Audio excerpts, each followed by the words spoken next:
ఏపీలో ఎక్సైజ్ పాలసీపై మంత్రి కొల్లు రవీంద్ర మాట్లాడుతున్నారు. లైవ్ లో చూద్దాం. కూడా ఉంది. ఇప్పుడు మనం ఏదైతే షాప్స్ తగ్గించాం అనుకుంటే ఆటోమేటిక్గా మీకు ఐడి పెరుగుతుంది.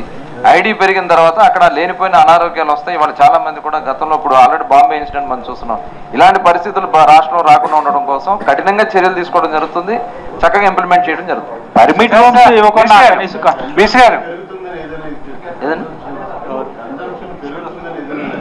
మాక్సిమం తగ్గించడానికి ప్రయత్నం చేస్తున్నాం. సార్ మీరు ఎలక్షన్ లో చెప్పింది మద్యాన్ని నియంత్రిస్తామని, ఇప్పుడేమో కందిపప్పును టమాటాలు అమ్మే చోటకు కూడా లిక్కర్ బాటిల్ తీసుకెళ్లి అమ్ముతున్నారు. డోంట్ యూ థింక్ ఒకసారి ఇవాళ మన రాష్ట్రంలో 10,000 స్క్వేర్ ఫీట్ లో ఉన్నటువంటి మాల్స్ ఎన్ని ఉన్నాయి అనేది అధ్యయనం చేసుకుని చాలా చాలా తక్కువ ఉన్నాయి సార్. అమ్మకాలు ఎక్కడ తగ్గలేదు సార్, అమ్మకాలు తగ్గలేదు. రాష్ట్రం మొత్తంలో కలిపితే 10 కూడా ఉండవు సార్. అమెరికాలో ఏం జరుగుతుంది అనేది భారతదేశంలో అనవసరం, ఆంధ్రప్రదేశ్ లో అనవసరం. What you promise in election is you wanted to control the liquor, but you are taking them to street wise liquor malls. How can you do that? ala kaadu so you are violating your election promises. meeku malls you think so?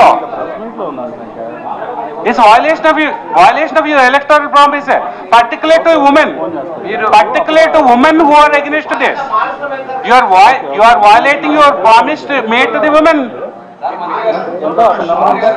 Shops ఏమి పెంచట్లేదండి. And volume also in last 1 year లో volume has come down to 1.6%. Sir, just earlier it was 4%. Commissioner garu, think about selling liquor along with the tomatoes and dal. ఇప్పుడు కొత్తది కాదు కదండి ఇది, already that is what మీరు నియంత్రించొచ్చు కదా, మీరు నియంత్రించొచ్చు కదా, మీరు నియంత్రించొచ్చు కదా. Now as a policy you are driving it. Vizag లో కూడా ఉంది. As a policy you are driving it. That is where the issue comes. What you promise and what you are doing now. మేము దీని ముఖ్య ఉద్దేశం ఏంటంటే ఎక్కడ కూడా మనం ఎంఆర్పి వైలేషన్స్ జరగకుండా ఉండాలంటే ఇలాంటి is it way to sell the liquor along with tomatoes? Tomatoes ఎక్కడది మీరు మంత్రి గారు you want to sell tomatoes? అది ప్రాక్టికల్ గా చేయడం జరుగుతుంది. అనే ఇబ్బంది వస్తే దాన్ని కూడా అవసరమైతే రాష్ట్ర వ్యాప్తంగా మొత్తం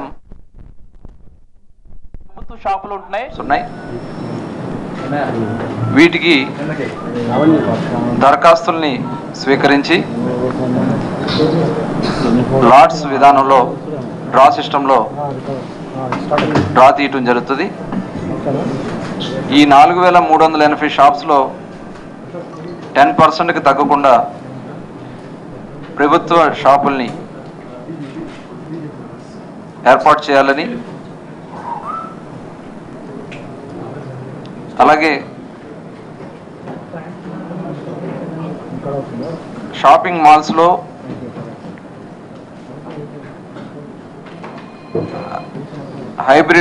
హైపర్ మార్కెట్స్లో స్టాల్స్ను కూడా ఏర్పాటు చేయడానికి మరి ఈరోజు నిర్ణయించడం జరిగింది.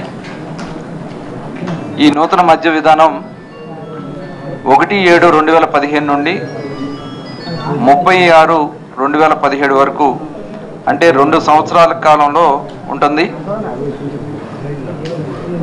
షాపులన్నీ కూడా డ్రా సిస్టంలో ఎంపికైన తర్వాత, అలాగే నిర్ణయించిన ఫీజులు కూడా 5,000 లోపు జనాభా ఉన్నటువంటి షాపులకి 30 లక్షలు గాను, 5,001 నుండి 10,000 లోపు షాపులకి 34 లక్షలు గాను, అలాగే 10,001 నుండి 25,000 షాపులకి 37 లక్షల రూపాయలు గాను,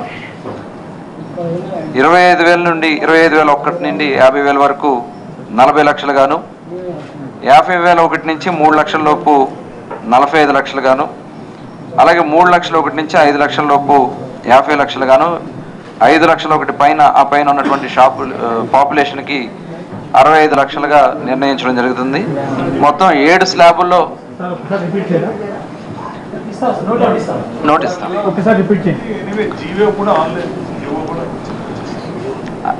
5,000 లోపు ఉన్నటువంటి షాపులకి 30 లక్షలు, 5,001 నుండి 10,000 లోపు ఉన్నటువంటి జనాభాకి 34 లక్షలు, 10,001 నుండి 25,000 లోపు ఉన్నటువంటి జనాభాకు 37 లక్షలు, 25,001 నుండి 50,000 లోపు ఉన్నటువంటి జనాభాకు 40 లక్షలు, 50,001 నుండి 3 లక్షల లోపు ఉన్నటువంటి జనాభాలకి 45 లక్షల రూపాయలు, 3 లక్షల 1 నుండి 5 లక్షల లోపు ఉన్నటువంటి జనాభాకి 50 లక్షలు, 5 లక్షల 1 ఆ పైన ఉన్నటువంటి జనాభాకు వచ్చి 65 లక్షల రూపాయలుగా మరి లైసెన్స్ ఫీజుని నిర్ణయించడం జరుగుతుంది. అలాగే ఈ మద్యం షాపుల కోసం దరఖాస్తు చేసుకునే దరఖాస్తుదారులు రూరల్ ఏరియాలో వచ్చి 30,000, మున్సిపాలిటీలో కానీ టౌన్స్లో కానీ వచ్చేటప్పటికి 40,000, మున్సిపల్ కార్పొరేషన్స్లో 50,000 రూపాయలుగా మరి నిర్ణయించడం జరిగింది. అలాగే దరఖాస్తుదారులందరూ కూడా తప్పనిసరిగా Aadhaar card, PAN card or VAT returns దరఖాస్తుతో పాటు పొందపరచవలసి ఉంటుంది.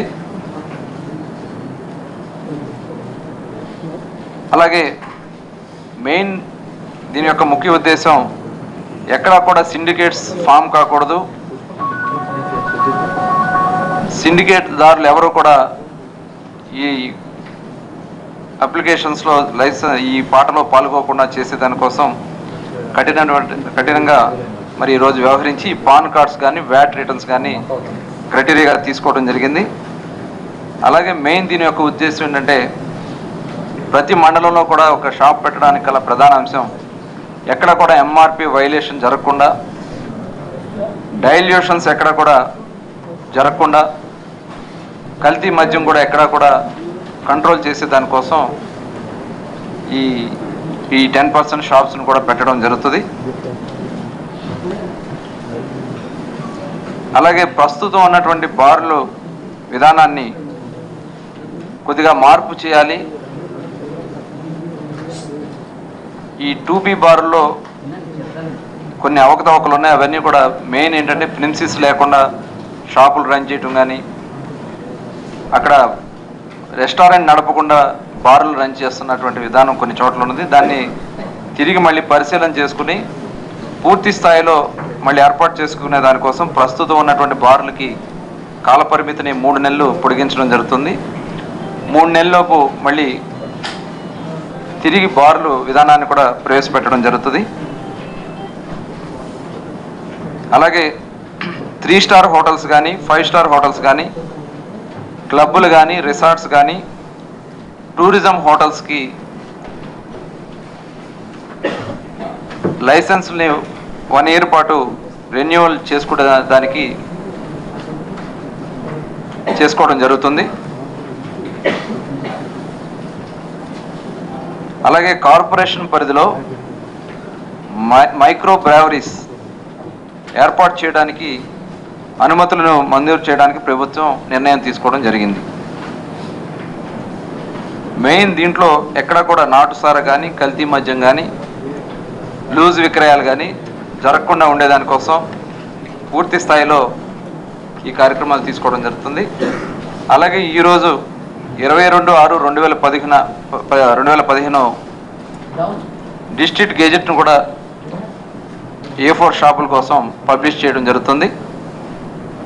దరఖాస్తుదారులు 27/6/2015 సాయంత్రం 5 గంటల లోపు దరఖాస్తు చేసుకోవాలి. 28/6/2015 స్క్రూటినీ జరుగుతుంది. 29/6/2015 ఉదయం 10:30 డిస్ట్రిక్ట్ కలెక్టర్స్ ఆధ్వర్యంలో ఈ డ్రాస్ అన్ని కూడా తీయటం జరుగుతుంది. 30/6/2015 ప్రొవిజనల్ లైసెన్స్ పాటదారులు ఎవరైతే దీంట్లో డ్రాలో విన్నర్స్ ఉంటారో వాళ్ళకి ప్రొవిజనల్ లైసెన్స్ని 30/6/2015 ఇవ్వడం జరుగుతుంది.